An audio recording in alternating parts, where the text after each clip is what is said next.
Welcome into Locked On Knicks. Alex Wolfe and Gavin Schall here, and I'm a little more exuberant than I possibly could have been going into this. Jalen Brunson goes down with what looked like a catastrophic injury early in the game against the Cavs, but early opinions are coming in positive and early comments are coming in positive.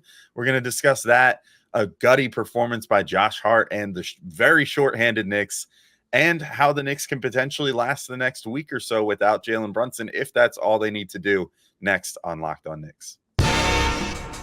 You are Locked On Knicks, your daily New York Knicks podcast, part of the Locked On Podcast Network, your team every day.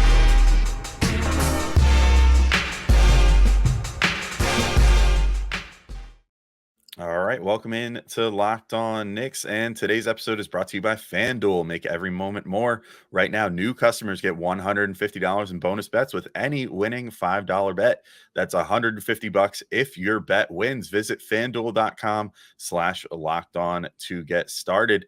And I want to thank you guys for making Locked On Knicks first listen today and every day, whether you're checking us out on your favorite podcast platform or taking in the sights and sounds on YouTube. We appreciate you making us a part of your daily routine. Make sure you hit that notification bell or auto download function on YouTube or your favorite podcast app after you subscribed, of course, so you never miss an episode, like when the star of the Knicks goes down with what looks like almost a catastrophic injury. And then we podcast about it the next day, and you want to hear all about it because I'm sure that everybody wants to consume all of the media that they can today to hopefully make sure that Brunson is okay. And Gavin, I think that's where we have to lead off. Of course, the Knicks win 107-98 versus Cleveland. Super gutsy win, a triple-double from Josh Hart. Another great scoring performance from Donte DiVincenzo. Deuce McBride plays almost the entire game after Brunson goes down. So, there's some good stuff to talk about in this game. However, the lead story, of course, is the scary injury to Jalen Brunson. He goes down 30 seconds into the game, and it looked like a non-contact injury, which then, of course, led to fear of, oh, God, is it an ACL? Is it a Achilles tendon? Is it something catastrophic that is going to put him out for the next year or so, because that's usually what happens in that case. However, we've seen some pretty, I would say, optimistic quotes and things of that nature since then. Some good videos from sports doctors and things like that, and things are looking hopefully a little better than bleak at the moment. Yeah, so I'll set the scene. I am getting ready to get on a train back to New York from Long Island after a high school basketball championship. I get a text from you that says Jalen Brunson. I don't want to misquote you. I'm going to pull this up right now. Brunson probably just tore his ACL or Achilles. and then I said a word I can't say on this podcast. And then I said Jesus. And then I watched it. I was like, oh no, he wasn't kidding. It just looked like, when someone gets crucioed in Harry Potter, it looked a little bit like that. And I'm sure everyone, my heart dropped. I was in a pretty dark place for about an hour. And then some of the tweets start coming out. The first one with a glimmer of hope was from Eric Friedman, MD at Sports Injury MD. So shout out to Eric Friedman. He said, thanks for this clip. This was a clip of the injury. This is very, very reassuring. His lateral knee gets hit right before Jalen Brunson jumps.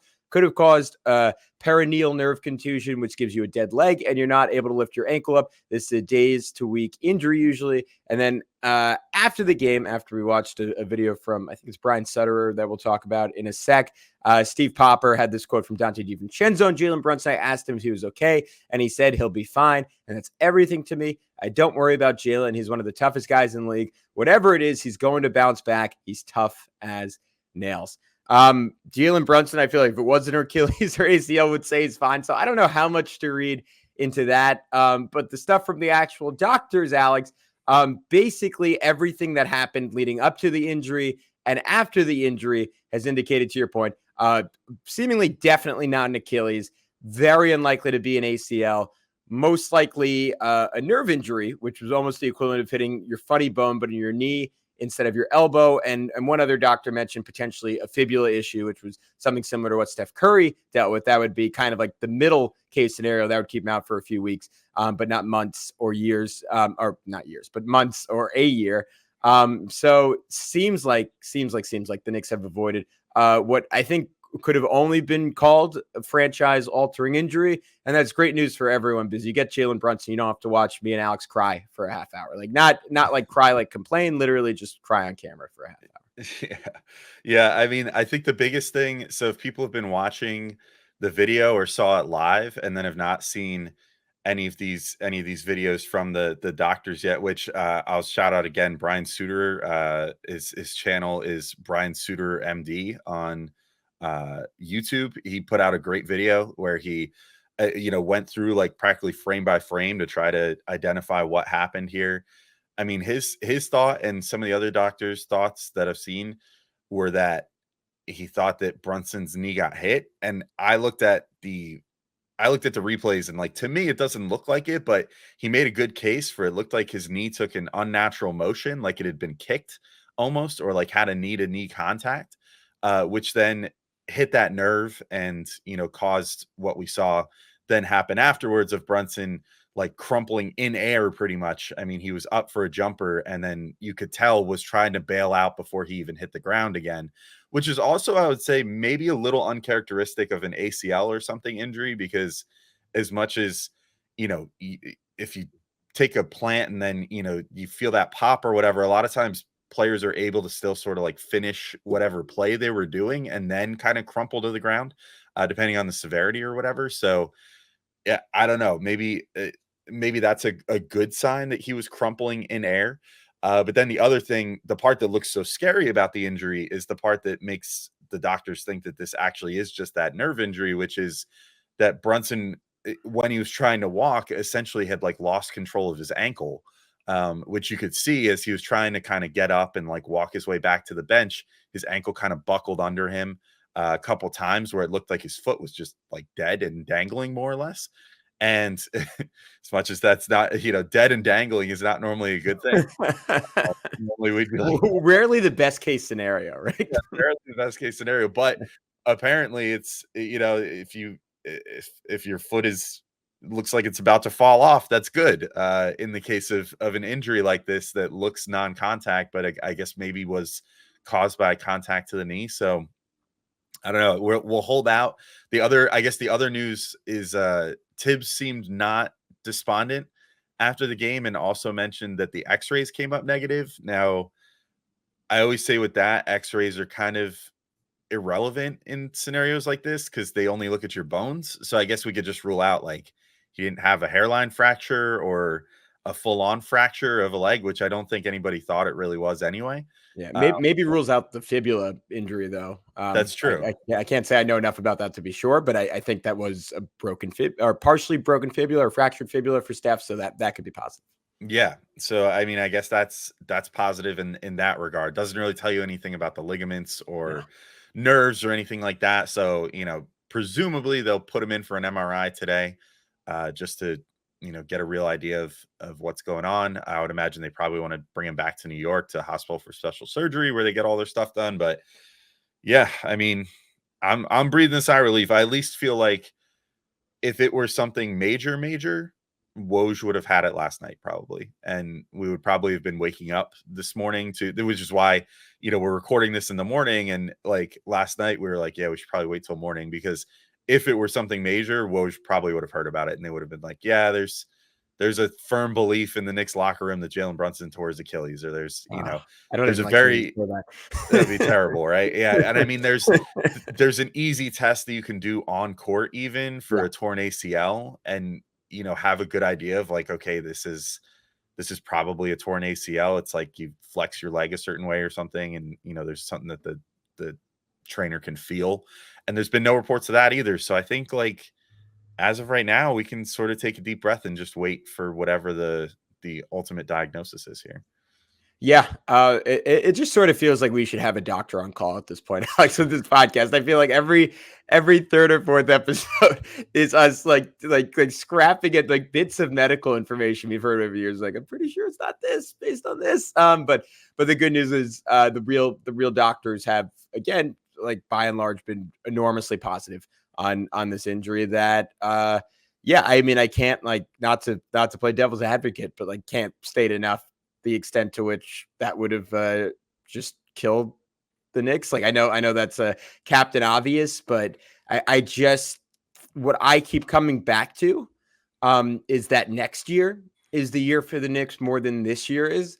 And I have this is going to be a dark point in what should be an extraordinarily positive episode, but I can't shake the feeling that we're not going to see 100% version of this team. And to me, that mostly centers around the idea that I don't think we're going to get 100% version of Julius Randle. A year from now, with a chance to bring in even more reinforcements and maybe even another centerpiece, I do think there's a world where this team can legitimately compete for an NBA championship.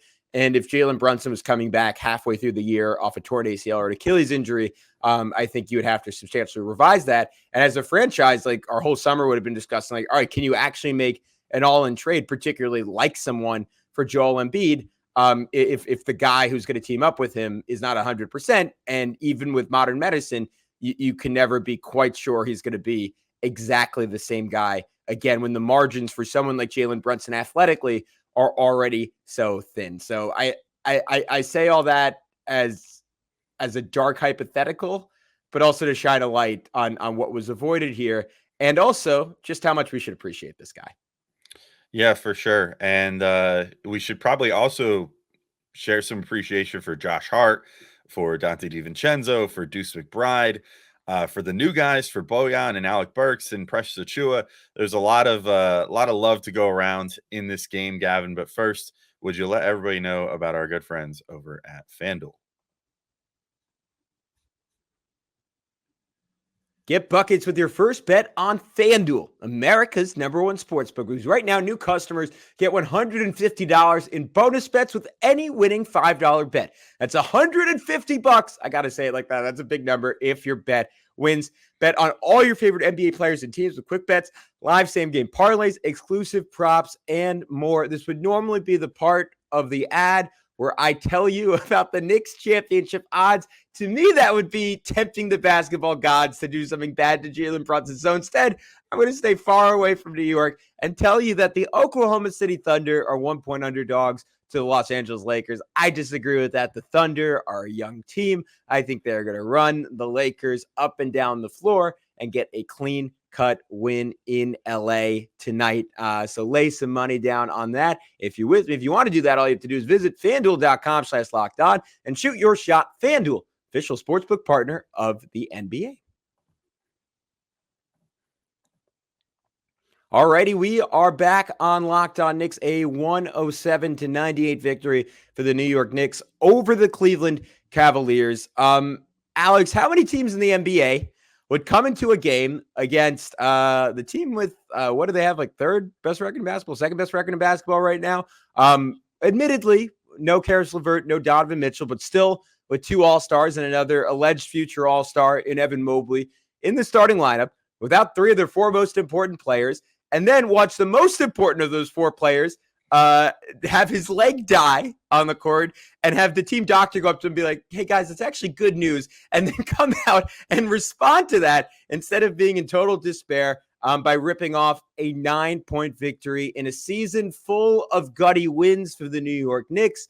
This one, it has to be pretty close, right up there with that Pacers win, to the top of the list. Just another ridiculous game from Donte DiVincenzo. 28 points, 6 rebounds, 4 assists, 3 steals. Josh Hart, 13 points, 19 rebounds, and 10 assists, 2 steals, 2 blocks. Deuce McBride plays 47 minutes, literally every single second after Brunson goes out with 16 seconds left. Bojan Bogdanovic wasn't good late in this game, but shot the crap out of the ball to keep the Knicks in it. Best Isaiah Hartenstein performance we've gotten in a long time. Precious Achiuwa, I thought he was exceptional again. Alex, I'm going to let you pick which one of those guys you want to talk about first, but 2 quick stats. DiVincenzo over his last 14 games now, 23 points, 4 rebounds, 3 assists. Only Steph Curry has more threes than he's made since January 1st. Josh Hart, his last 10 games, 15 points, 11 rebounds, 6 assists. Most important number there, 38% from 3 on 5 attempts per game, including in this one, a sidestep dagger over Evan Mobley to make it 104-98 insanity for a guy who has avoided wide open threes like the plague for 80% of this season. He's also now had 37 rebounds over the last 2 games as a man who's about 6'4.5" in the NBA. I'll cede the floor to you. Where are we starting off? Yeah, I guess we should start with Josh Hart. I mean, that dagger, first off, was insane. I mean, it was just like almost to the step. I felt like it was almost exactly like that Julius Randle one against the Heat Yeah. last year. I mean, I got like immediate flashbacks when I saw that shot, and I'm just like, Josh Hart, why is this so fleeting for you? Like, why are you sometimes able to do this and sometimes not? Like, I don't understand. And I guess it's just a case of, some days you're feeling it, some days you're not. And, Josh Hart runs a little hot and cold from 3. Can I throw a theory at you? I Yeah. think this is who he is as a shooter.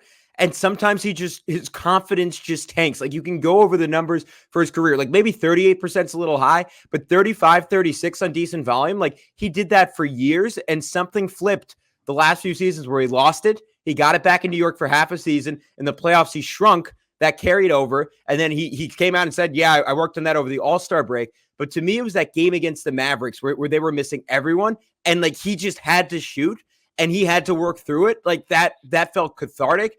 And I don't know about you. I just hope this lasts when everyone back and it doesn't go away because he doesn't have to do it anymore. Yeah, I think that's kind of what I'm hoping too. I hope that there are some positives that have come out of this. And I was talking about that the other day too, of like, Donte finding this, new gear. Hopefully now, once he is back to being like the 4th option, he still has all that same confidence and everything else. And, on a night when maybe a couple of those first 3 options aren't having a good game, he could still come out there and get you 20 something points and think nothing of it. And, hopefully Josh Hart too has found his confidence in his 3-pointer and understands now, like, don't worry about it. Like, just shoot. Don't worry about if you made your first 2, like make your next 2, that kind of thing. Because that's what always seems to set him off is like if he misses one of his first couple attempts, or particularly if he misses it poorly, it seems like it just shakes him for the whole game. And, did not have that in this game, obviously. But just the rebounds too. I mean, the Knicks winning the rebounds battle overall in this game, 47-39. I thought was part of the reason that they won as well. I mean, in addition to some pretty good defense, but like if you look at the percentages, the Cavs shot good enough to win this game. Like they shot 45% overall, 39% from 3, like made 17 threes. Like that's not bad. And like 31 assists, I mean, they had like a fairly good overall shooting game, but the Knicks, just kind of take them down with 8 steals, 9 blocks as a team. A lot of that came from Hart, from Achua. Donte had a number of steals, but then just the rebounding is just backbreaking. And we saw that all the way back to the playoffs. And then now into this season, when the Knicks face this Cavs team, like they just cannot hang with a physical team, period. And for all the hoopla that their bigs get and everything with Mobley and Allen and like how good of a combo that can be, that they get routinely out-muscled when they play the Knicks, even when the Knicks aren't playing their biggest muscles. Like there was no Julius Randle, there was no Mitchell Robinson, who were 2 of the guys that wrecked them in last year's playoffs. Like it's easy to forget, but Julius was really starting to figure things out before he sprained his ankle again and was rebounding the crap out of the ball against this team. And Josh Hart too. I mean, with 19 rebounds in this one, they clearly have no answer for a Josh Hart type. So I guess this sort of just lends credence to what we were talking about the other day, but like this Cavs team is one that if I'm the Knicks and things are okay with Brunson and you can keep dreaming about the playoffs, like this is a Cavs team that I would love to see if I were the Knicks, because like Josh Hart is sort of like the epitome of like why the Knicks are able to beat this team, because he just out hustles, out muscles, and just beats this Cavs team. Yeah, I was thinking about that throughout the game, just watching Isaac Okoro, and I know he's having a better season. He hit 2 threes in this game. It was kind of funny. They posted him up on Jalen Brunson on the first play of the game, almost to prove a point. Like, yeah, you can't hide Brunson on him anymore. He's going to go at him. And all I was thinking was like, this guy was a top 5 pick, and Josh Hart just eats his lunch every single day of the week. He's just such a better player, better option. And you're right. Like I thought last year, like Hart after Mitch and after Brunson was like the third best player in that series and was the biggest difference in that series. And they've added stuff like Strus is a big improvement. Sam Merrill like cooked the Knicks at different points were getting ready to run away with this game, and Sam Merrill would just hit 3 threes, or in the third or fourth quarter, they were going to run away again. Darius Garland hits 2 crazy deep threes in a row. So like the Cavs had some answers, and yet at the end of the game, like it was Hart over and over again. It was DiVincenzo who I forgot it was late third, early fourth. Like at one point, just scored 11 straight points. Like it was ridiculous. Like had a backdoor cut into like an inside hand reverse finish.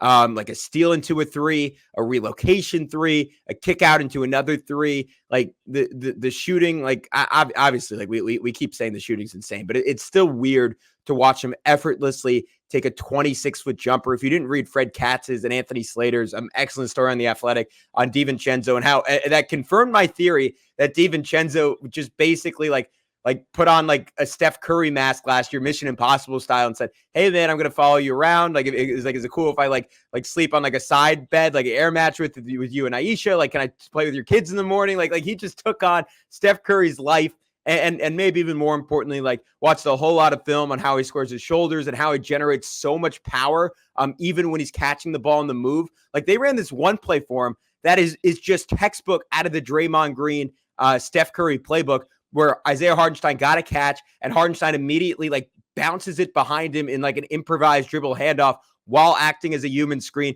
DiVincenzo on the run, picks it up, nails a 3. And like, if you blink twice, like that was Draymond and Steph. So it's cool that the Knicks have discount Steph Curry for $14 million a year for the next 4 years. Donte DiVincenzo, just a badass on both ends of the floor in this game. And they were joined by a whole bunch of other guys we're going to talk about next. But Alex, before we get into that, would you mind telling everyone about our good friends over at Prize Picks?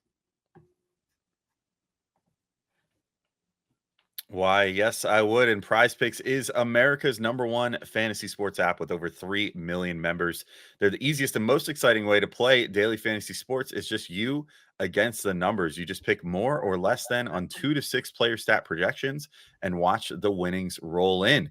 And I'll tell you what, it is demon time on Prize Picks. It means something a little different on there. You can now win up to 100 times your money with as little as 4 correct picks. You can turn $10 into $1,000. Demons and goblins are the newest and most exciting way to play at Prize Picks. Squares marked with red demons or green goblins get you different payouts. So you can now win up to 100 times your money with as little as 4 correct picks. And particularly poignant after this game, Prize Picks even offers injury insurance so that your entries stay in play even if one of your players gets injured. So for football and basketball games, if you have a player who exits the game in the first half and does not return in the second, that player projection won't count against you, and the rest of your entry stays live. Prize Picks is the only daily fantasy sports platform with an injury insurance policy. So if you went ahead and in this game, we're like, oh, Jalen Brunson, best player on the court, over 24.5 points for sure, or whatever they had his projection at. And then, Brunson goes down the first 30 seconds. Your entry could have stayed alive, which is crazy to think. And going forward, I would maybe now start just betting the overs on Deuce McBride points, Josh Hart rebounds, Donte DiVincenzo points for at least until we get Brunson back. Because I don't know if Prize Picks would possibly be able to set the bar high enough for what their numbers are going to be at this point. So go to prizepicks.com/LockedOnNBA and use code LockedOnNBA for a first deposit match up to $100. Again, that's prizepicks.com/LockedOnNBA and use code LockedOnNBA for a first deposit match up to $100. Prize Picks, pick more, pick less. It's that easy. All right, and we're back in to keep talking through this big Knicks win. And Gavin, I feel like the next guy that deserves a shout out is the guy who barely sat down the entire game.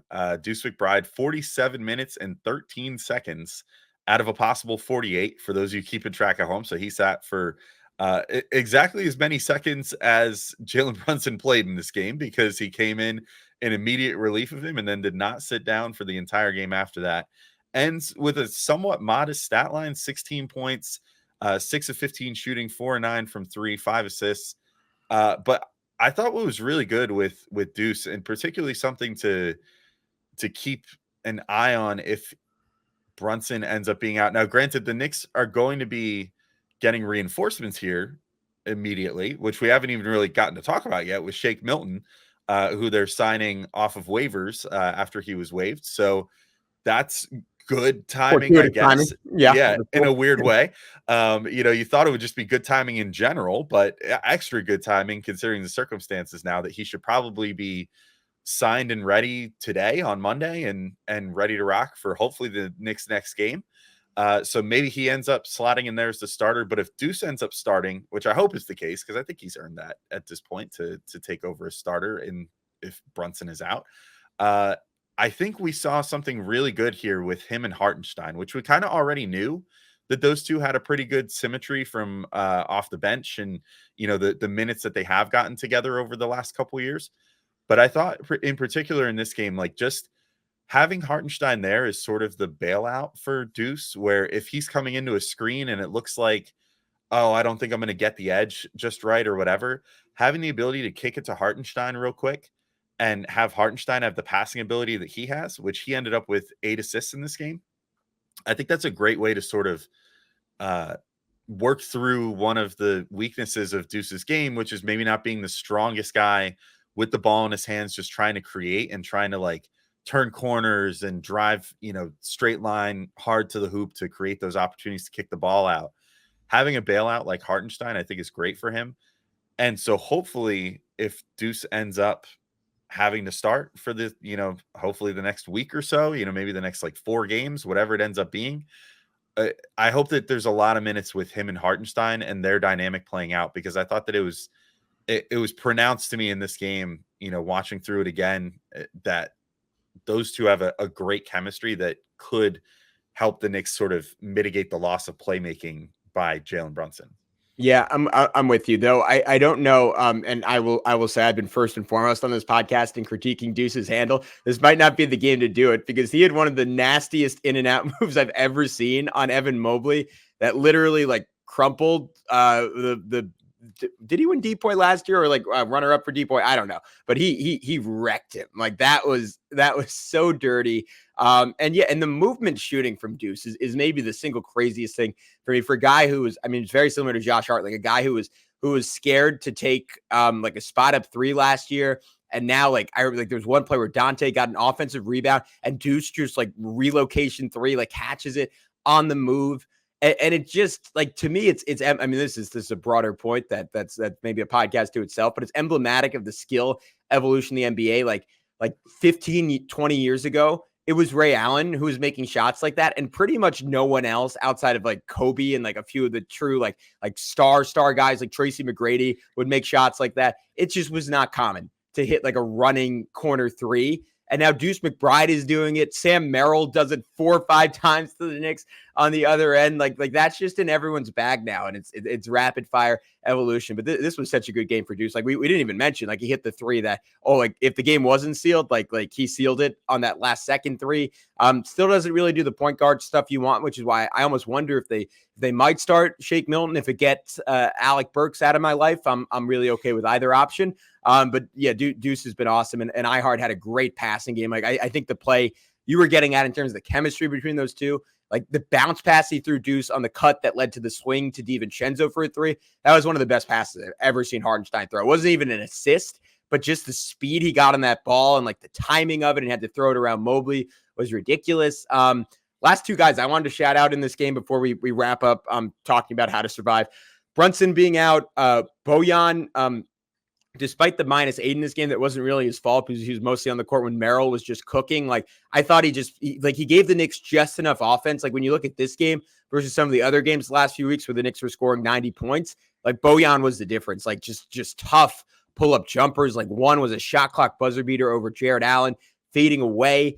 And then even when he wasn't getting the ball, like his gravity, where Precious went to set a screen for him on an inbounds play, and 2 guys went with Bogdanović, and Precious with a second on the shot clock just got a dive dunk to the rim, had the 4-point play after the Cavs cut it to 4 to make it 96-88. The only black mark on Bojan's night was he missed, including 1 air ball, 2 late 3s that were wide open off of great plays by DiVincenzo, but He like tonight was a good night for him. He hit just enough shots for the Knicks. And then Precious Achiuwa, one great sequence where he absolutely destroyed Darius Garland on a switch with a block, then blocked his jumper, then ran the floor, got a dunk, crossed over Jared Allen for an and one. Jericho Sims had some good defensive moments. Alex, I'm cheating a little bit, but this was just a great team win for every New York Knick, not named Alec Burks. But we don't have to talk about that right now. Let's talk about how the Knicks are going to survive Jalen Brunson being out. Pretty manageable schedule over the next week if the basketball gods bless us, and that's all the time he's out.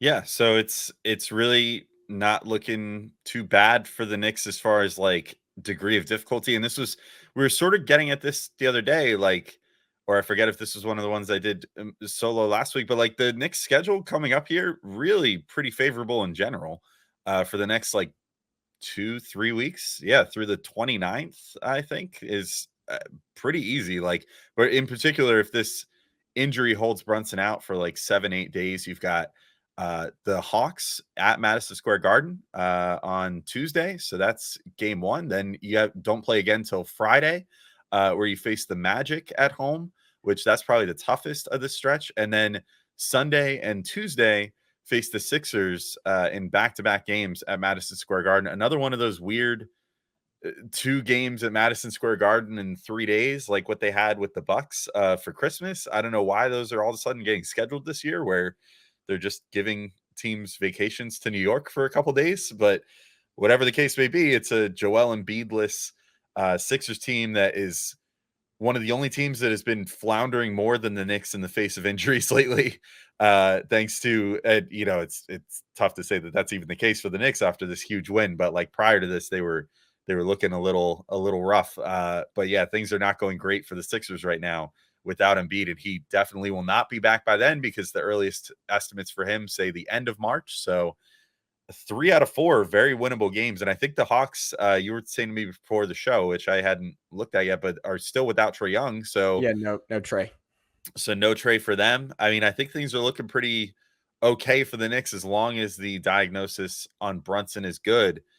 Now, how they survive the whole ordeal, I guess, just comes down to like how ready is Shake Milton to be plugged directly in from hey bud, you're a depth add, to just make sure we have enough depth to we need to test our depth now. So go out there and start and maybe play like 30 minutes or something for us in this, these next few games. I guess it all depends on how comfortable he feels coming out and kind of running the show or backing up Deuce McBride, whatever the case may be. Like, I think he's sort of the key now, as much as he was just a luxury ad 2 days ago. Yeah, it's super important that he can just generate some offense, because it's so funny. Like, I feel like Deuce McBride does 80% of the stuff you need, and Alec Burks does the other 20, or maybe the other 10%. Like, there's still some passing between the two of them that you would love to have. But you can't smash them into one player, so you're in a little bit of trouble. And to your point, like Deuce, just not a natural point guard. Burks, like, even less of a natural point guard than when he was a failed point guard on the Knicks 2 years ago. So just having someone who's played point guard in the NBA for long stretches of time will make a big difference. Here's the thing, like, the ball is going to be in Donte DiVincenzo's hands, for better or worse, for the bulk of these possessions. And I only throw the worst in there just because I think we've seen him wear down just a tiny bit when he's had to try to fully impersonate Jalen Brunson, which is understandable because he's never had to do anything close to that in his NBA career. So I think Milton, someone who's a very capable creator, can replicate some of that. There's going to be some concerns on the defensive end and just how he's going to ingratiate himself, but just having another live body, I think, is a really big deal. And to me, I mean, man, how lucky are the Magic? It's going to be 4 games against the Knicks this year where the Knicks are just completely beat up against them. I think Brunson has maybe played one of those 4 games. So good for Orlando. But if the Knicks can go 2-2, I'll totally take that. Like, obviously there is such a mosh pit right now in the Eastern Conference standings. Like, we can quickly update on that. The Knicks are 3.5 games behind the Cavs for third, who got jumped by the Bucks. They are half a game ahead of the Sixers. They are 1 full game ahead of the Magic, 1.5 ahead of the Heat, 2.5 ahead of the Pacers. So you go 0-4 here. You could see yourself not only in a play-in, you could see yourself in 8th place in the Eastern Conference. 2-2. I think they'll be just fine. Reinforcements are on the way. OG Anunoby.